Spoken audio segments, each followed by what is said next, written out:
The police, especially in New York City, are fond of telling people who they give DATs to that they haven't been arrested, that they've just gotten a DAT.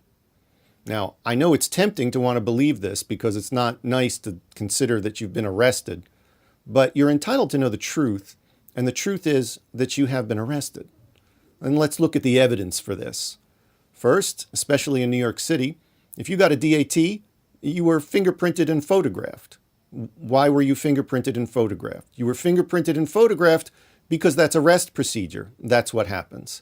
And if you're thinking, because you're from Nassau County or Suffolk County, that you weren't fingerprinted and photographed, you will be. The procedure in those counties is to do that when you arrive for your arraignment in most cases. So you were fingerprinted and photographed, you were arrested. Now, also, take a look at the document, the DAT form that you got.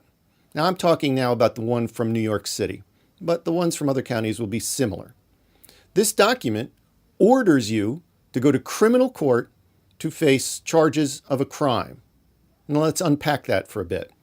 First, it's an order to go to criminal court. It's not a request. It's not a polite hope that you might show up someday. It's an order. And if you don't follow the order, a judge will issue a warrant and the police will drag you into court in chains. Now, what's all the fuss? Why would they do that? Because you were arrested. Also, you're charged with a crime and you're being sent to criminal court, not civil court, not a mediator, not to a counselor. You're being sent to criminal court because you were arrested. Now, if that's not enough, finally, take a look toward the top of the document. And again, I'm talking about the New York City DAT form. You'll see a place where it says OLBS arrest ID number. It's a number it's a code actually that begins with a letter from the first letter of the county where the DAT was from, and then it's followed by some numbers. That code is your arrest number. Now, the reason you have an arrest number is that you were arrested. So, you were arrested. Now, I think that the reason that the police will oftentimes tell people they haven't been arrested when they've gotten a DAT, it has to do with police terminology and the way they think of it.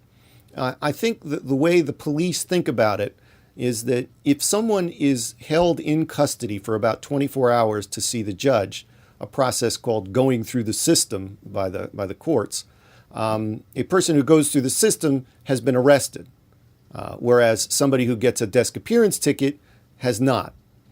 And that's the way the police think of it, but that's not the way the law thinks of it. Under the law, you get arrested first, and then a decision is made about what happens.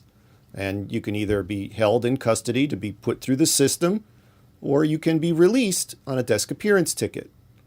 Now, the reason that I think this matters to a lot of people and why people oftentimes are quite concerned about having been arrested is that people oftentimes equate being arrested with being convicted or having a criminal record now.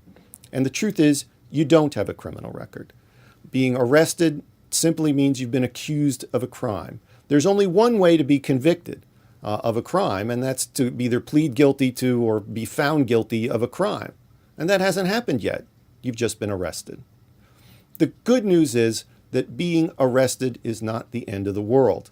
That handled properly, your desk appearance ticket case can be dealt with in a way that's very likely not going to lead to a criminal conviction or jail time, and it's very likely to be something that's quite manageable. Consult with a lawyer, talk it over, and everything is likely to be just fine.